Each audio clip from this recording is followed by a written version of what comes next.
Baiklah saudara-saudara, untuk melanjutkan pelajaran sekolah sahabat kita ini pada saat ini, kita patut bersyukur dari pelajaran sebelumnya yaitu mengenai Raja Damai. Kalau kita lihat di hari Sabat petang, yaitu judul pelajaran kita satu minggu adalah Raja Damai yang Mulia.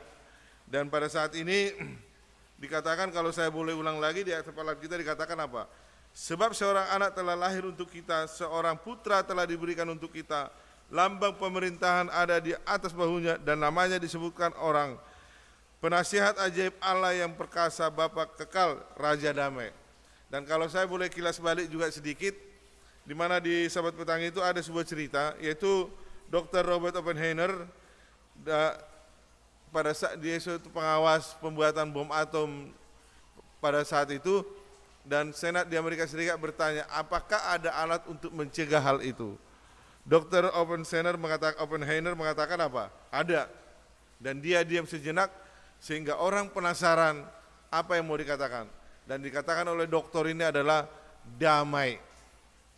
Begitu juga dengan pelajaran kita pada Sabat hari Selasa, dikatakan apa? Tongkat murka Allah yang terdapat di dalam Yesaya 9 ayat 8 sampai 10 dan Yesaya 9 ayat 8 dan Yesaya 10 ayat 34. Bagaimana dikatakan di sini apa? Pada saat kemurkaan Allah kepada apa? Bangsa Israel. Tetapi Allah sangat mengasihi bangsa itu.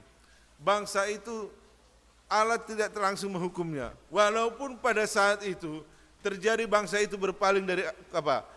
Berpaling dari Allah kepada hal-hal yang tidak masuk akal atau kepada okultisme.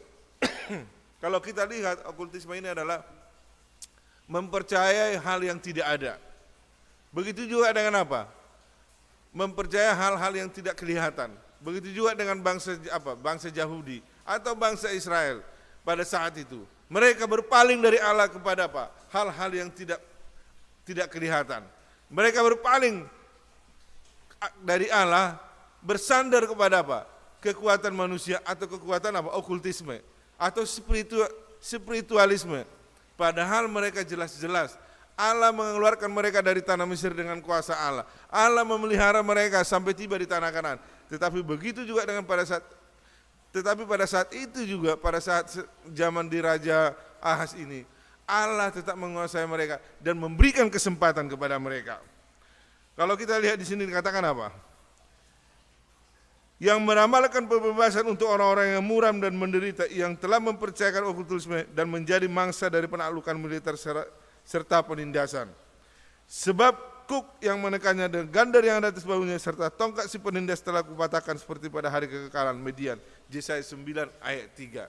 Jadi pada saat ini saudara-saudara yang terkasih, bagaimana pelajaran ini memberikan gambaran kepada kita. Dan gambaran ini pun terjadi di dalam masa sekarang ini.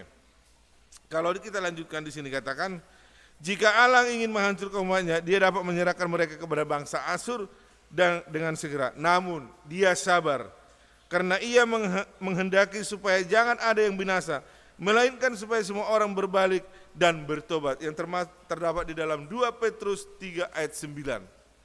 Sama seperti pada zaman hakim-hakim, Allah membiarkan bangsa Yehuda dan Israel mengalami beberapa akibat dari kebodohan mereka agar mereka dapat mengerti apa yang mereka lakukan dan memiliki kesempatan untuk membuat pilihan yang baik.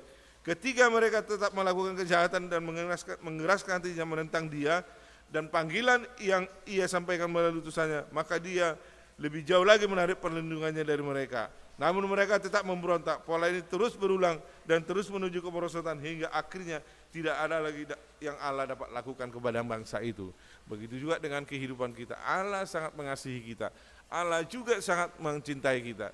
Dan kita selalu dikasihi dan diberikan suatu kesempatan di dalam kehidupan kita.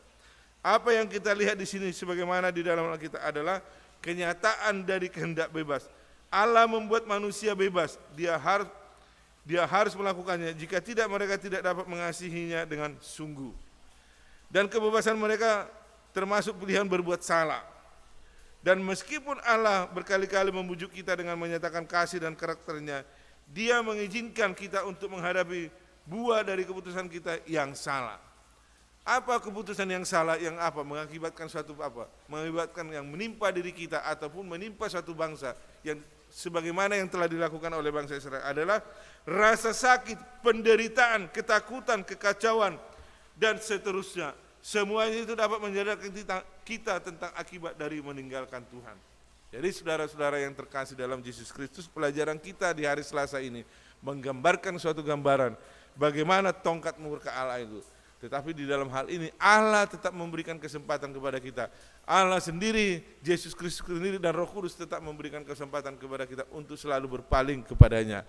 Dan mengenai pelajaran ini bisa nanti dilanjutkan di hari Rabu, Kamis, dan kesimpulan di hari Jumat. Ini menjadi suatu berkat bagi kita, menjadi pembelajaran bagi kita bahwa Tuhan itu adalah panjang sabar dan selalu mengasihi kita di dalam kehidupan dan kerohanian kita. Amin.